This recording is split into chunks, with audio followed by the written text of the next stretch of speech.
Assalamualaikum warahmatullahi wabarakatuh. Waalaikumsalam warahmatullahi wabarakatuh.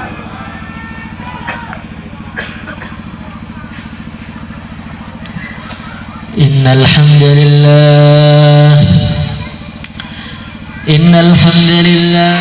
nasta'inuhu wa nastaghfiruhu wa nu'minu bihi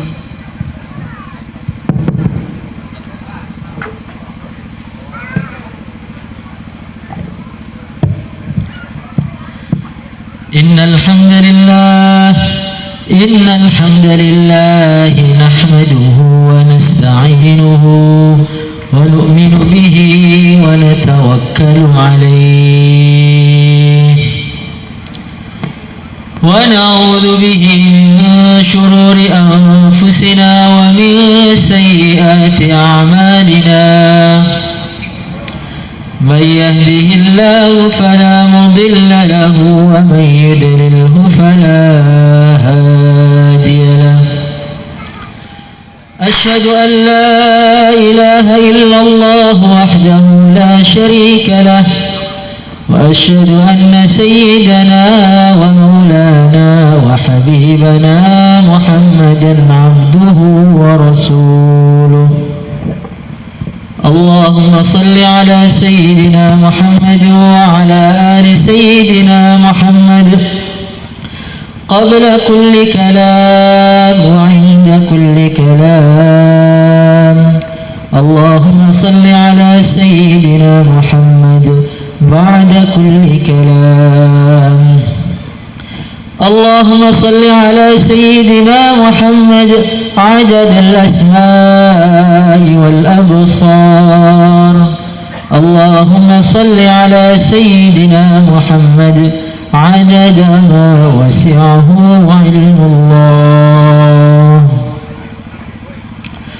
قال الله تعالى في كتابه الكريم قل بفضل الله وبرحمته فبذلك فليفرحوا هو خير مما يجمعون وقال عليه الصلاة والسلام كل أمتي يدخلون الجنة إلا من أبى قيل ومن يأبى يا رسول الله صلى الله عليه وسلم قال رسول الله صلى الله عليه وسلم من أطاعني دخل الجنة ومن عصاني فقد أبى.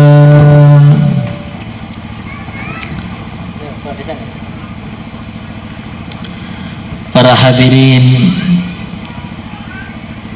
akramakumullah rahimakumullah yang kami hormati, yang kami muliakan.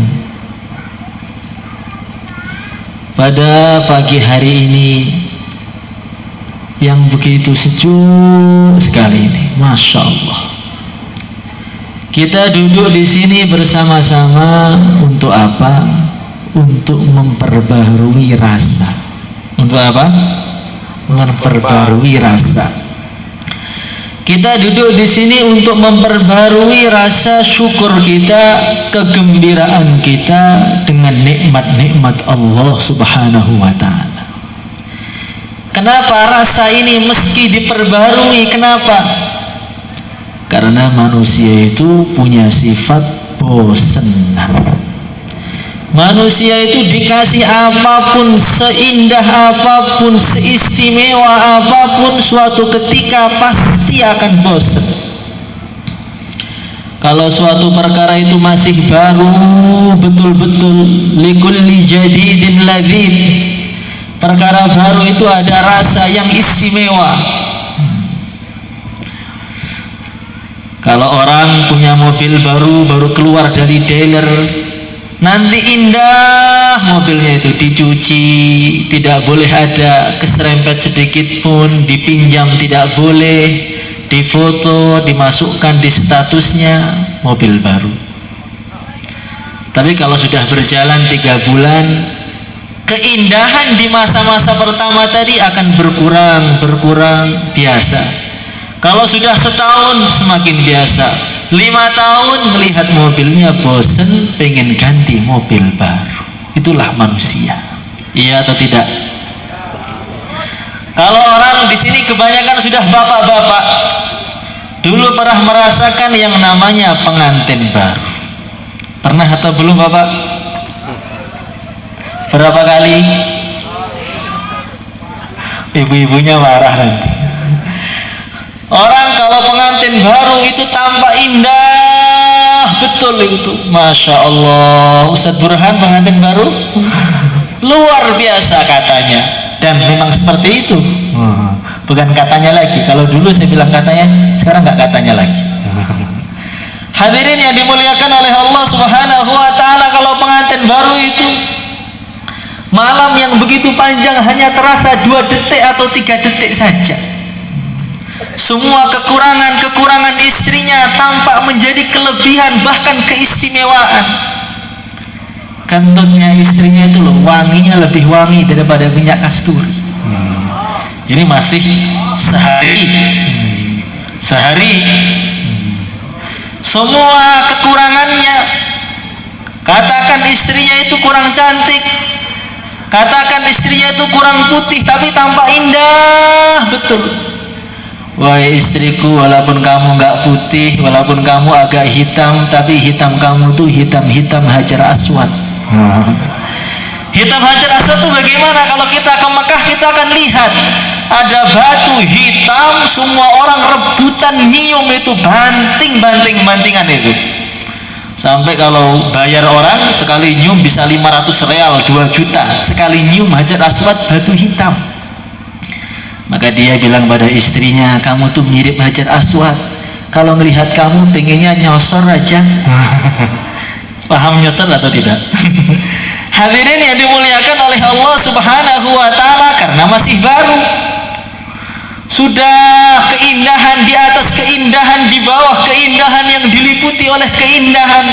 Dunia itu seakan-akan nggak ada, yang lain tuh ngontrak semua, sudah milik berdua aja. Ini awalnya. Berjalan 1 minggu, keringatnya mulai terasa, kok nggak wangi ya? Berjalan 1 bulan, sudah mulai agak biasa, sudah pengantin lama. Berjalan sudah 3 tahun, pernikahan 20 tahun. Pak Ustadz sudah nikah berapa tahun? 21 tahun, 30 tahun. Maka kebanyakan wajah suaminya banyak yang cemberut di sini nih. Kenapa? Bukannya indah pernikahannya? Karena manusia semakin lama rasa itu mulai berkurang. Istri lihat suaminya bosan, suaminya lihat istrinya pengen cari tukar tambahan.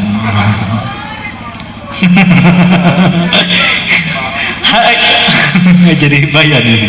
Hadirin yang dimuliakan oleh Allah Subhanahu wa Ta'ala, itulah manusia. Kalau tidak ditambah keindahannya itu mesti bosan. Hadirin yang dimuliakan oleh Allah Subhanahu wa Ta'ala, kalaupun orang itu dia nikah dengan wanita yang paling cantik seluruh dunia, Miss Universe, juara 1 tercantik di dunia, ataupun wanita tadi nikah dengan laki-laki yang paling tampan, Nabi Yusuf tahun 2022, lama kelamaan Nabi Yusuf tadi berubah menjadi Pak Yusuf, berubah menjadi Mbah Yusuf, berubah menjadi biasa yang tampan tersebut. Maka di surga itu nikmat tuh harus ditambah. Kalau ditambah, surga pun membosankan. Maka di surga orang makan 1 suap nikmat, 2 suap makin nikmat, 3 suap makin lezat, 4 suap sudah tidak bisa dibayangkan bagaimana rasanya. Maka ada orang itu makan buah sekali enak, 2 kali makin enak, terus makan terus, sampai ditegur oleh malaikat, Tuhan, nikmat surga itu masih banyak, kok cuman makan itu terus? Tahu masih banyak itu buah-buah yang lain, masih banyak itu yang lain, susu, madu, istri, bidadari, masih banyak, kok makan buah doang? Maka orang tadi bilang, masih sedikit kok, coba lihat belakang kamu. Dilihat kulitnya sudah 1 gunung. Jadi harus ditambah. Maka setiap Jumat ada perubahan muka. Mukanya ditambah semakin cantik, suaminya semakin tampan. Itu baru surga yang tidak membosankan. Tapi kalaupun bidadari yang begitu cantik tadi, suaminya yang begitu tampan, kalau bidadari itu meludah di 7 samudera akan berubah menjadi manis. Tapi kalau tidak tambah cantik, manusia pun di surga pun tetap bosan. Masa Pak? Iya, Bani Israel itu diberi nikmat yang begitu luar biasa, namanya manna wassalwa. Masya Allah, ada riwayat mengatakan manna wassalwa itu makanan surga. Jadi Bani Israel itu dikasih makanan dari surga. Awal-awal mereka makan saking lezatnya manna wassalwa, sampai jantungnya itu hampir berhenti, aliran darahnya itu hampir berhenti saking enaknya manna wassalwa itu. Tapi kelama-lamaan sudah mulai biasa. Wa idh qultum ya Musa lan nasbira ala ta'amin wahid. Wahai Nabi Allah, makanannya kok cuman gini-gini terus, toh bosen pengen cari makanan yang lain. Jadi kalau sekarang kita di bumi ini dikasih makanan dari surga, nggak tambah enak, kita pun bosen. Itulah manusia. Hadirin yang dimuliakan oleh Allah Subhanahu wa taala. Maka bagaimana nikmat-nikmat Allah itu kita renungi lagi, kita ulang-ulang, kita renungi, kita fikirkan hingga nikmat-nikmat yang begitu banyak jadi terasa baru lagi. Ketika nikmatnya terasa baru, gembiranya baru. Kalau gembiranya baru, syukurnya baru. Kalau syukurnya baru, baru akan datang pahala-pahala yang begitu banyak kepada kita. Bagaimana? Hadirin yang dimuliakan oleh Allah Subhanahu wa taala. Ini ada nikmat yang besar betul. Ini namanya kampung apa? Bedek. Di kampung Bedek ini, Masya Allah, ada nikmat yang begitu besar. Allah tolong kampung ini sehingga bisa mendirikan satu pesantren di atas gunung. Pesantren apa namanya? Yanbu'ul Quran. Jadi ketika saya masuk itu saya kira pesantrennya di pinggir jalan. Ternyata masuk ke dalam lagi, naik gunung sampai di atas gunung. Ternyata di sini ada surga dunia. Ini nikmat yang begitu besar. Yang tampaknya bangunannya mungkin kayu, tetangganya kayak gak ada. Masya Allah, kayak melas melihat pesantren ini. Saya kesini tadi lihat tuh, Masya Allah, bisa hidup orang di sini ya. Ustadznya ini pejuang betul ini di sini ini. Masya Allah, mirip zaman Nabi Adam yang diletakkan Nabi Adam dan Siti Hawa sendirian. Hadirin yang dimuliakan oleh Allah Subhanahu wa taala. Tapi pesantren yang tampaknya sederhana, hidup mati ini, tapi di dalamnya ada mutiara-mutiara yang kita beli dengan dunia segala isinya pun belum cukup. Mutiara apa? Di sini di pesantren ini dipelajari Al-Quran, mempelajari kitabullah, mempelajari ilmu Rasulullah. Ini ilmu ini tidak cukup dibayar oleh dunia segala isinya, nggak cukup. Hadirin yang dimuliakan oleh Allah Subhanahu wa taala. Anak-anak kita sekarang ada yang kita kirim ke pesantren. Berapa orang yang dikirim? 50 orang. Coba wali santrinya angkat tangan, ya anaknya di sini. Oh, Masya Allah. Ini syukurannya harus lebih ini dibanding yang lain ini. Ketika anak-anak kita masukkan dalam pesantren, berarti kita ngirim anak kita biar menjadi orang yang sukses di dunia, sukses di akhirat. Masya Allah. Itu dalam satu riwayat dikatakan Fir'aun laknatullah alaih. Fir'aun itu orangnya kurang ajarnya luar biasa. Hari-hari menentang Allah, hari-hari membunuh orang. Maka Nabi Musa ngelihat Fir'aun ini, gila ini gak bakal bisa dapat hidayah Fir'aun ini. Maka beliau doa, wa qala Musa Rabbana innaka ataita fir'auna wa mala'ahu zinatan wa amwalan fil hayatid dunya Rabbana liyudillu an sabilik Rabbana tmis ala amwalihim washdud ala qulubihim wala yu'minu hatta yarawul adzabal alim. Nabi Musa melihat Fir'aun sudah gak ada, bakat hidayah itu gak ada. Ya Allah, sudah hancurkan aja Fir'aun itu. Sudah. Yang doa Nabi Allah. Tapi ketika didoakan, Fir'aun itu gak tambah hancur, tambah sehat, tambah kuat, bisa lari-lari, makin banyak maksiatnya. Maka Nabi Musa ini bingung. Ya Allah, ini Fir'aun sudah saya doakan biar hancur. Engkau berfirman qala qad ujibat da'watukuma, katanya doanya dimakbulkan, diterima, tapi Fir'aun kok enggak hancur-hancur, makin kuat, bagaimana ya Allah? Maka Allah berfirman, hei Musa, sekarang kamu berangkat sana, kamu lihat itu istananya Fir'aun, di gerbangnya ada apa? Ketika Nabi Musa datang, lihat di gerbangnya istana Fir'aun ada tulisan Bismillahirrahmanirrahim. Hei Musa, azab untuk Fir'aun saya tunda karena di gerbangnya musuh saya ada namaku. Jadi nama Allah ditulis di gerbangnya musuh Allah, itu bisa nunda azab untuk Fir'aun. Bagaimana kalau Bismillahirrahmanirrahim diukir di hati-hatinya hafid Al-Quran? Neraka pun gak akan mampu bakar mereka, gak akan mampu. Jadi kalau orang tua itu sayang dengan anaknya, sayang itu bagaimana? Bagaimana anaknya di kuburnya enak, bagaimana anaknya di mahsyar enak, bagaimana anaknya di surga enak. Maka salah satu caranya yaitu anaknya dimasukkan di pesantren supaya di dada anaknya diisi Bismillahirrahmanirrahim, diisi 30 juz di dadanya. Bagaimana? Masya Allah. Di sini sudah ada hafidnya atau belum? Belum. Ini baru tahun pertama. Tahun pertama. Yang sudah 15 juz sudah ada? Sudah ada di mondok yang begitu sederhana ini, yang sudah hafal 15 juz. Satu ayat itu bisa menangkal azab Allah. Kalau 15 juz berapa itu azabnya itu bisa ditangkal? Maka kampung ini harus mengadakan syukuran besar-besaran karena azab yang mau datang ditangkal oleh hafid Quran yang tinggal di ujung gunung ini. Hadirin yang dimuliakan oleh Allah Subhanahu wa taala. Anaknya mulia, orang tuanya juga mulia. Masya Allah.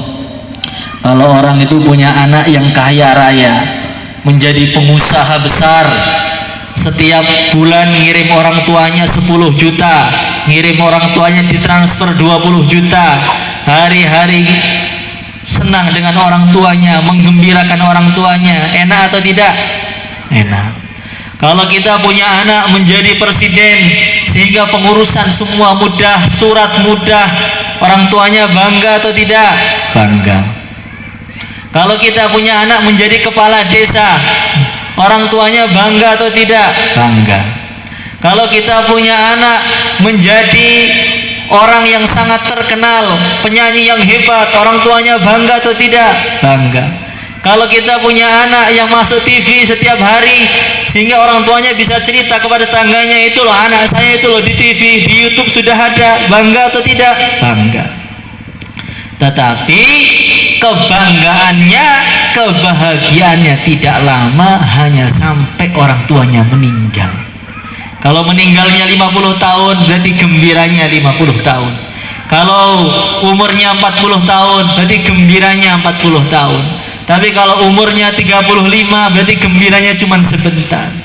Tapi kalau orang punya anak yang hafid Al-Quran, di dunia gembira, di kubur gembira, di mahsyar gembira, nanti dituntun bareng anaknya masuk surga bareng-bareng.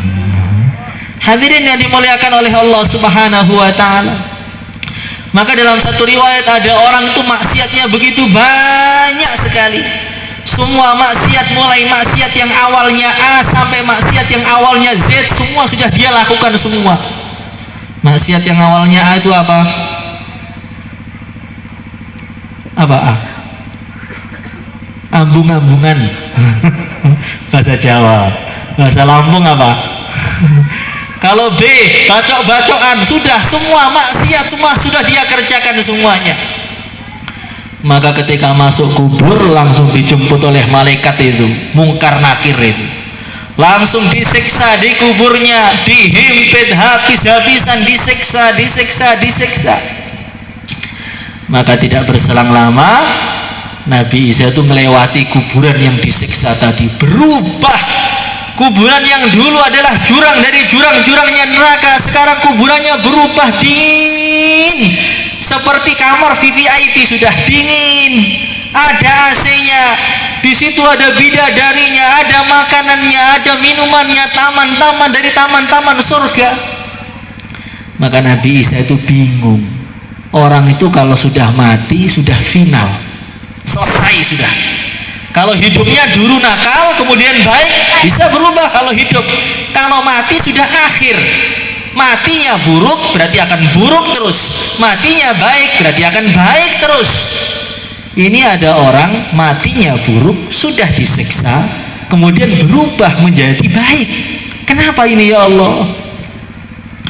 Maka Allah berfirman, "Hei Musa, dulu dia itu disiksa, tapi anaknya itu masih kecil, kemudian masuk pesantren.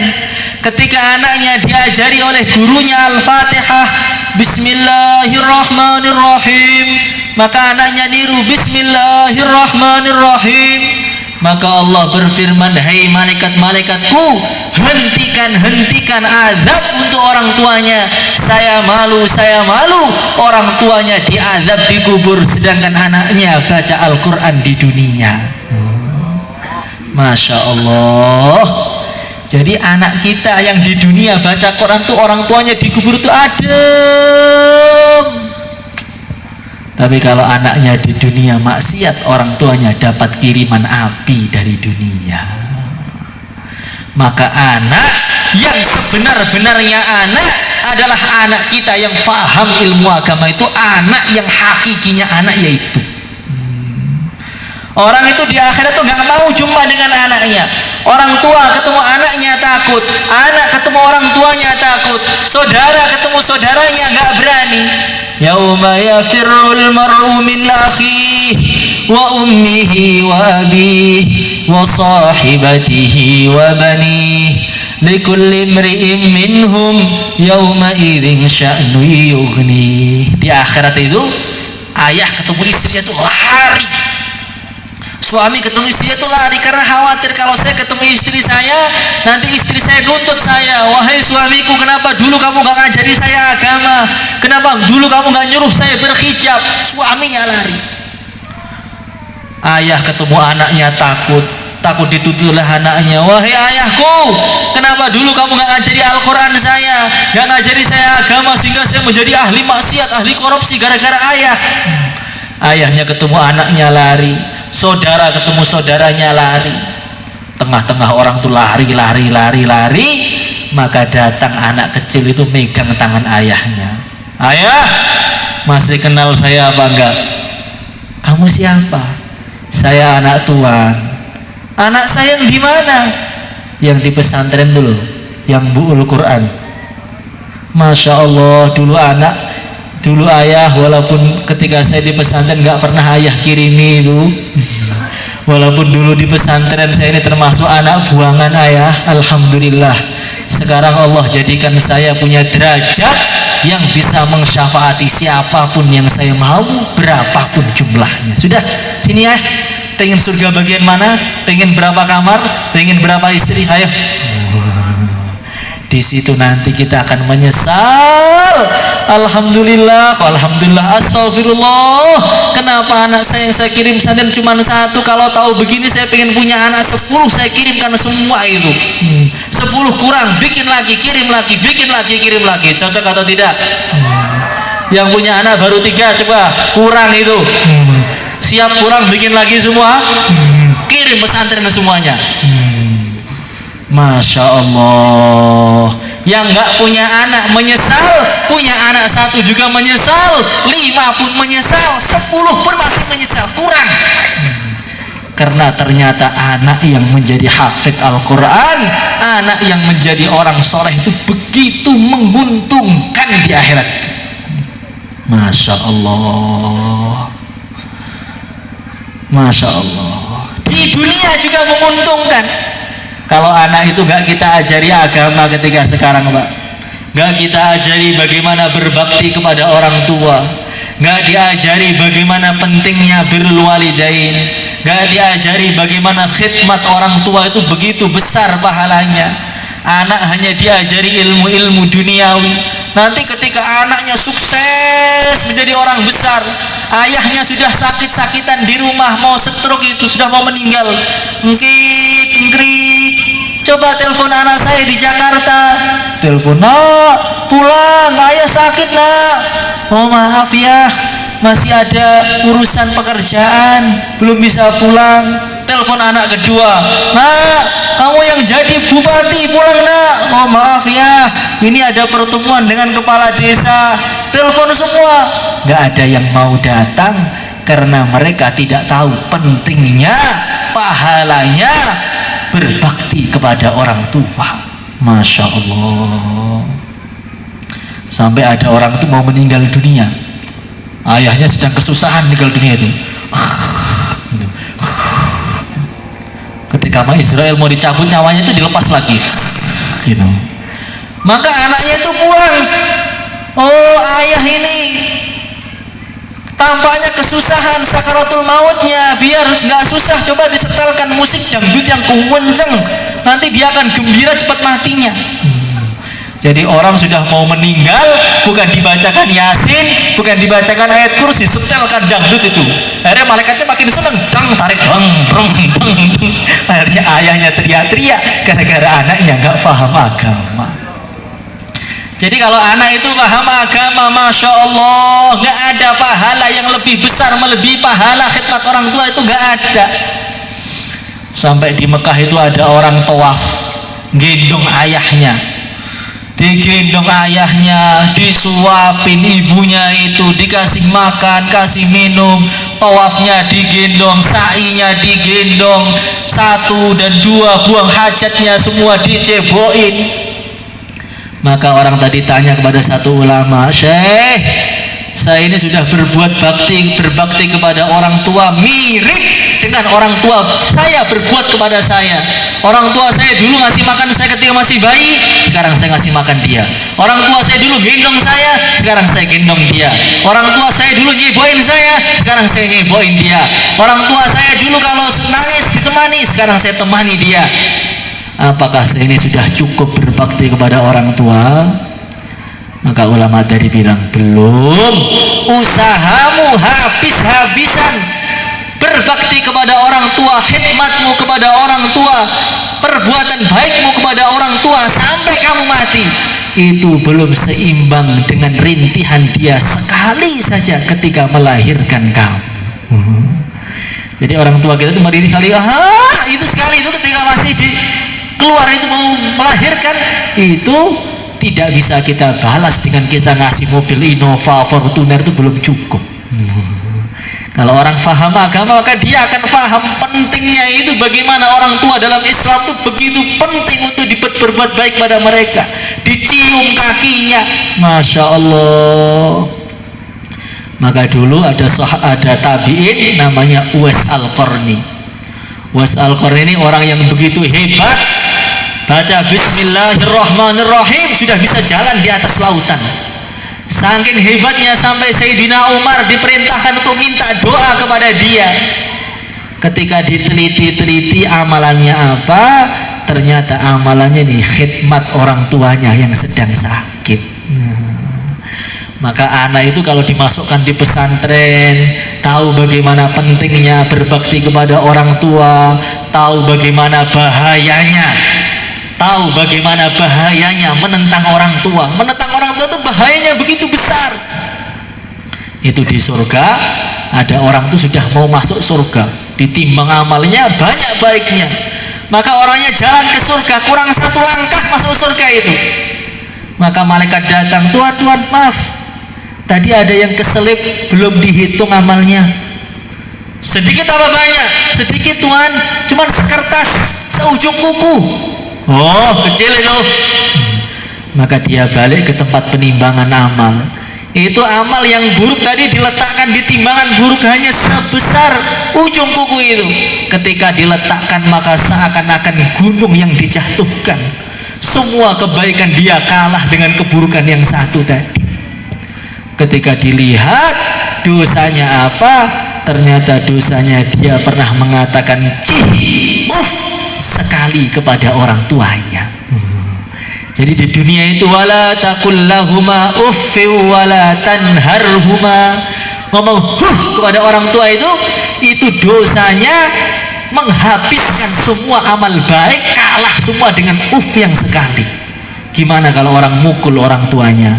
Gimana kalau orang mencaci maki orang tuanya? Bagaimana orang yang hari-hari menghardik orang tuanya? Bagaimana orang yang setiap pagi debat dengan orang tuanya? Ambilkan air, ambil sendiri. Bagaimana orang yang setiap hari menghinakan orang tuanya? Kamu anak durhaka. Oh lah, anak kamu lebih parah lagi. Masya Allah, inna lillahi wa inna ilaihi rajiun. Maka kalau orang itu faham agama, maka dia akan tahu bagaimana pentingnya khidmat orang tua. Maka sebelum meninggal, nanti yang bacakan Yasin itu anak siapa? Anak-anak yang dimasukkan ke pesantren yang Bul Quran itu yang akan bacakan Yasin kita. Nanti kalau kita meninggal, yang nyulat itu siapa? Anak-anak yang faham agama.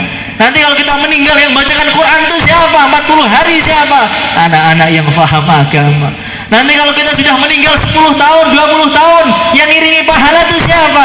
Anak-anak yang faham agama. Maka anak yang faham agama itulah hakikinya anak, yaitu itu. Yang lain itu anak angkat. Yang lain itu bukan anak kita. Karena suatu ketika mereka akan mengatakan nafsi, nafsi, nafsi, diriku, diriku, diriku. Yang mau memikirkan orang tuanya, yang mau perhatian dengan orang tuanya, yang paham betul bagaimana fadilahnya orang tua, yang akan nuntun kita di surga, itulah anak yang hafid Al-Quran. Maka di surga di mahsyar nanti, Masya Allah, semua ahli sholat diperintahkan masuk surga, semua ahli dakwah diperintahkan masuk surga, semua ahli puasa diperintahkan masuk surga, semua ahli sedekah diperintahkan masuk surga.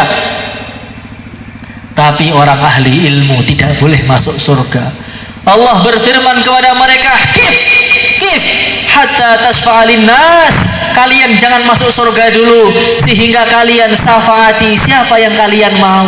Masya Allah. Itu dalam satu riwayat dikatakan ada satu orang itu bisa nyafaati 100.000 orang.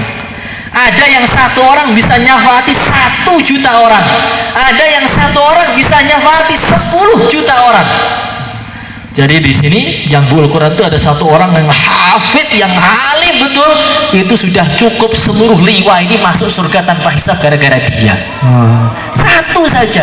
Gimana 2? Gimana 3? Gimana 4? Masya Allah. Hadirin yang dimuliakan oleh Allah Subhanahu wa ta'ala, maka anak-anak yang soleh itu betul-betul kita syukuri betul. Bagaimana cara mensyukurinya? Kita doakan setiap hari, Rabbana hablana min azwajina wa dzurriyyatina qurrata a'yun waj'alna lil muttaqina imama. Ya Allah, jadikanlah anak saya ini penyejuk mata saya, ya Allah. Istri saya ini penyejuk mata saya, ya Allah. Kita doakan terus. Dalam satu riwayat dikatakan doanya ibu itu seperti atau hampir aja mirip dengan doanya kekuatannya 70 nabi. Jadi ibu-ibu tuh kalau marahin anaknya tuh harus direm. Kamu anak durhaka, kamu anak nakal, nakal betulan nanti. Itu Imam Mekah Abdurrahman As-Sudais yang sekarang jadi pimpinan Masjidil Haram, pimpinan Masjid Nabawi, imam utama Masjid Mekah sana itu. Masya Allah, dulu nakalnya luar biasa. Ketika sangat nakal, orang tuanya itu marah dengan dia itu, durhaka itu, diusir dari rumahnya. Nah, pergi sana, jadi imam Masjidil Haram sana, jadi imam Masjidil Haram. Akhirnya doanya makbul, anaknya jadi alim, jadi imam Masjidil Haram. Nah, kalau anaknya nakal, kalau marah itu, kamu itu pinter, kamu itu wali Allah, kamu itu ulama, pergi sana ulamanya. Nah, jadi ulama betulan nanti. Bagaimana? Cocok atau tidak? Jadi orang tua itu harus betul-betul nangisi anaknya. Kapan orang tua itu bisa nangisi anaknya itu kapan? Kalau orang tuanya punya pemahaman, pokoknya kalau anak saya soleh, sukses dunianya, sukses agamanya, sukses di bumi, sukses di langit. Tapi kalau orang tuanya belum terlalu yakin, gimana mau doa? Anak saya ini yang nakal-nakal sudah taruh pesantren aja. Jadi kalau orang tuanya nggak yakin, nggak akan doa. Masya Allah, itu Sayyidina Umar bin Abdul Aziz ketika beliau meninggal, khalifah Bani Umayyah, ketika meninggal harta warisnya cuma 11 dirham atau 11 dinar, dikit sekali itu. Anaknya banyak, warisannya cuma 11 dinar. Dibuat ngurusi pemakaman, digunakan untuk kain kafan, ngasih makan orang, sisa 5 dinar. Jadi 5 dinar itu warisan untuk semua anak khalifah. Sampai ada orang itu nggak tega, Tuan, anak Tuan lo kamu kasih warisan 5 dinar, nanti kasihan dia di bumi gimana, jadi pengemis dia nanti. Maka kata Sayyidina Umar bin Abdul Aziz, beliau mengatakan, kalau anak saya ini takwa kepada Allah, wa huwa yatawalla sholihin, Allah yang ngurus dia, Allah yang ngasih makan dia. Tapi kalau anak saya gak orang takwa, kenapa saya harus ngasih makan orang yang bukan takwa?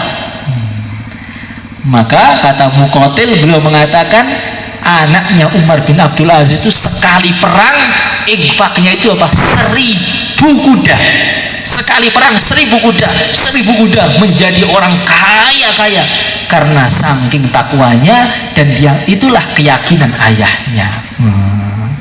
Maka ayahnya harus ditanamkan dalam hati, pokoknya kalau anak saya jadi ulama, jadi orang takwa, sukses. Jangan ayahnya malah ngendori, gembosi, nak, kalau kamu cuma ngaji Quran nanti kamu makan apa? Kalau kamu itu nanti cuma ngaji Quran, ngaji ilmu agama, nanti ekonomimu bagaimana? Masya Allah, kita lihat ulama-ulama di dunia itu kebanyakan kurus apa gemuk? Gemuk. Ini Pak Ustadz Dai Samsudin gemuk, Ustadz Rohmat perutnya gemuk. Ini gemuk. Maknanya makan atau tidak? Banyak makannya. Maka orang tuanya itu harus yakin betul kalau anak saya menjadi orang yang hafid, yang takwa, akan menguntungkan dunia saya, menguntungkan akhirat saya, menguntungkan dunia dia, menguntungkan akhirat dia. Cocok atau tidak? Nanti yang siap daftarkan anaknya lagi, angkat tangan coba. Daftarkan lagi insya Allah. Walaupun tampaknya tempatnya seperti ini, Masya Allah, ini di akhirat sudah dibangga-banggakan oleh bidadari ini tempat ini. Hadirin yang dimuliakan oleh Allah Subhanahu wa Ta'ala, maka pondoknya ini harus kita syukuri. Gimana cara nyukurinya? Kita kirim anak kita. Gimana cara nyukurinya? Kita bantu santri-santrinya itu yang belum punya makan, kasih makan. Masya Allah. Itu ayahnya Imam Ghazali. Imam Ghazali ini orang yang paling alim, paling takwa, mujaddid, hujjatul Islam, orang yang begitu hebat. Ayahnya itu jual apa? Jual permen. Ayahnya itu jual apa? Jual manisan. Jual apa? Jual gulali. Tapi setiap hari lewat pesantren Mambaul Quran itu dilihat anak-anak yang ngaji kok mukanya kok kayak kurang makan loh. Dipanggil, dikasih permen, dikasih jajan, sambil dia doa, ya Allah, sebab saya cinta dengan anak-anak orang yang ngaji, jadikanlah anak saya orang alim, orang takwa. Akhirnya anaknya 2, yang satu Ahmad dan Muhammad, dua-duanya jadi wali semua, pimpinan hidayah semua. Bagaimana? Cari tempe, kasih anak kecil itu. Senang nanti anaknya, Masya Allah. Maka hadirin yang Allah Subhanahu wa Ta'ala, kita harus gotong royong. Ini bukan cabang Al-Fatah, bukan milik Temboro, bukan. Ini adalah pondoknya semua orang Liwa ini. Tanggung jawabnya semua orang di sini. Maka yang syukuran harus semua, yang ngurus harus semua. Itu namanya syukur. Tapi kalau yang ngurus Temboro, yang cuman Temboro, itu yang syukur Temboro. Orang kampung sini kurang syukurnya. Bagaimana? Cocok atau tidak? Insya Allah kita urus model ini. Insya Allah, Bapak. Insya Allah. Insya Allah. Kita bantu, kita tolong kerjasama yang bagus sehingga menjadi pusatnya pondok di Liwa ini, menjadi asbab hidayah, kumpulannya para wali, kumpulannya ulama, kumpulannya orang takwa. Insya Allah. Mungkin itu saja yang saya sampaikan. Kita akan doa bareng-bareng sehingga kampung ini bisa menjadi seperti kampung Madinah Al-Munawwarah, insyaallah. Al-Fatihah.